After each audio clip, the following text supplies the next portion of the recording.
Viewers, आज मैं लेकर आई हूँ लजीजा मीठी मीठी खीर। तो उसके लिए मैंने 1.5 पाव चावल, ये 1.5 पाव चावल हैं जो मैंने भिगा दिए थे, ये अच्छी तरह से भीग चुके हैं। अब मैं इसको ब्लेंडर करूँगी। अब मैं इसमें एक पानी डालती हूँ, 1 प्याली, और ये चावल मैंने ज़ाया होने से बचा लिए। बस हम इसको इतना पीसेंगे ताकि थोड़े थोड़े मोटे मोटे चावल रहें, ज़्यादा बारीक ना हो। बस ये ग्राइंडर हो चुके हैं, मैंने इनको ग्राइंडर कर लिया है।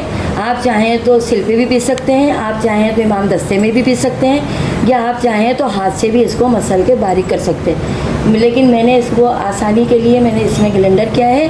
अगर आप इस ग्राइंडर कर सकते हैं तो आप ज़रूर ग्राइंडर भी कीजिएगा, लेकिन थोड़े मोटे मोटे चावल। मैंने 2 किलो दूध ले लिया और इसको अच्छी तरह से मैंने ना बॉयल कर लिया है। अभी चूल्हे पर है और पक रहा है। और मैंने जो चावल ग्राइंडर किए थे वो इसमें मैं ऐड करती हूँ और इसको चलाना पड़ेगा। अगर मैंने इसको छोड़ दिया तो इसमें गुठलियाँ पड़ जाएंगी।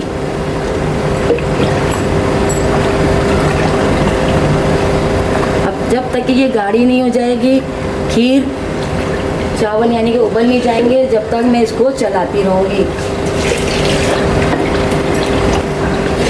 अब मैं इसको चलाती रहूँगी।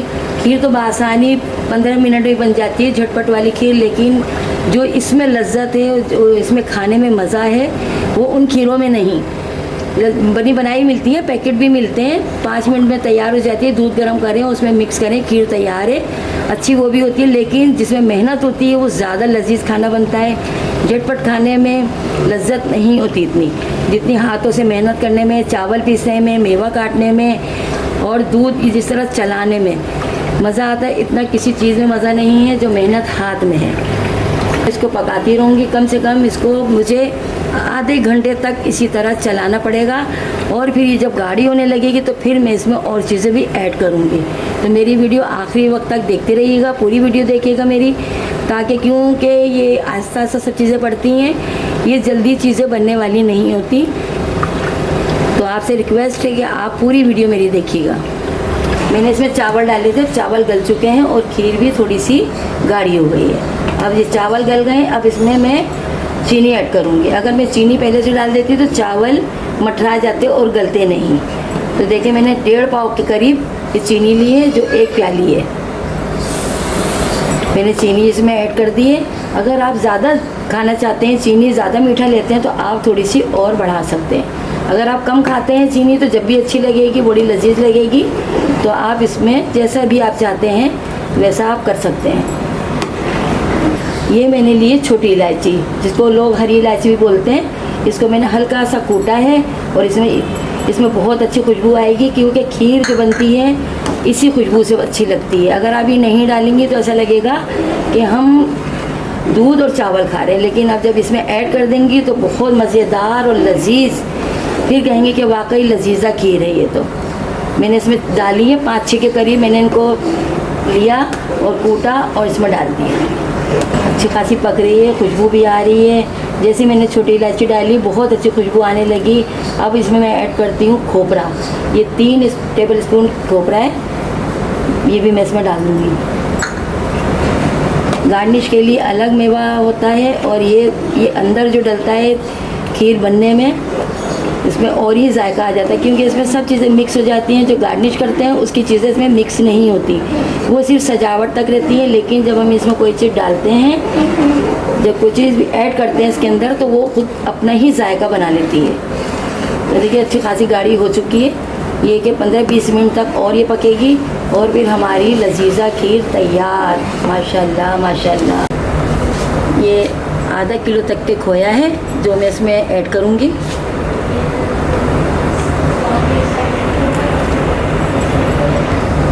अब इसको कम से कम 10 मिनट तक के और बस पकाना है, फिर हमारी खीर माशाल्लाह तैयारी तक पहुंच गई। अभी घुल जाएगा, इसको 10 मिनट में ही बराबर हो जाएगा इंशाल्लाह। फिर इसको डिश आउट करेंगे। आप ज़रूर बनाइएगा, ज़रूर बनाइएगा। आपसे रिक्वेस्ट है कि एक दफ़ा इसको ट्राई ज़रूर कीजिएगा। अगर ट्राई कर ली और आपने खीर बना ली तो आप मुझे कभी भी नहीं भूल पाएंगे। यही सोचेंगे कि कितनी प्यारी शेफ़ है जो हमें इतनी प्यारी रेसिपी दी खीर की। 10 मिनट हो चुके हैं, हमारी खीर तैयार हो चुकी है। अब मैं इसको डिश आउट करूँगी और इंशाल्लाह आप खाएंगे तो खाते ही रह जाएंगे। लजीज़ा खीर, मीठी खीर, ईद का तोहफ़ा। अगर मेरी इस खीर की रेसिपी में आपको कोई भी कमी लगी हो तो आप ज़रूर मुझे कमेंट्स में बताइएगा। कुछ समझ में ना आए तो जब भी आप मुझे बताइएगा कि क्या समझ में नहीं आया, मैं आपको दोबारा बता दूँगी। तैयार हो गई है, अब मैं इसको डिश आउट करूँगी। ये देखिए मैंने डिश आउट की। मेरे चैनल को सब्सक्राइब करना ना भूलिएगा, लाइक कीजिएगा, शेयर कीजिएगा। जो भी आपको शिकायत हो आप मुझे शेयर कीजिएगा, बता दीजिएगा कमेंट्स में कि आपको ये खीर मेरी पसंद आई नहीं आई। वीडियोज़ हैं मेरी, वो भी उनको भी देखिएगा, उनको भी कमेंट्स कीजिएगा, कमेंट्स में बताइएगा और लाइक भी कीजिएगा। मैंने बहुत अच्छी खीर बनाई है, बड़े दिल से बनाई है। आप लोग भी बनाइएगा अपने मेहमानों के लिए, घर वालों के लिए, ईद के लिए। आप तो हर माहौल में खीर बना सकते हैं। ज़रूरी नहीं है कि अगर हमारे घर में कोई तकरीब हो या ईद त्यौहार हो, हम ये आम दिनों में भी बनाकर खा सकते हैं। झटपट तो खैर नहीं बनेगी, लेकिन टाइम लगेगा, लेकिन खीर बहुत अच्छी होगी। खा कर बताइएगा, कमेंट्स कीजिएगा कि ये हमारी खीर आपको पसंद आई या नहीं आई। शेयर ज़रूर कीजिएगा, कमेंट्स भी ज़रूर कीजिएगा। फिर एक दफ़ा कहती हूँ, आप मुझे सब्सक्राइब करना ना भूलिए। मुझे याद रखिएगा अपनी दुआओं में, मैं भी आपको अपनी दुआओं में याद रखूँगी। और मैं अगली वीडियो में फिर आती हूँ आपके साथ। अल्लाह हाफिज़।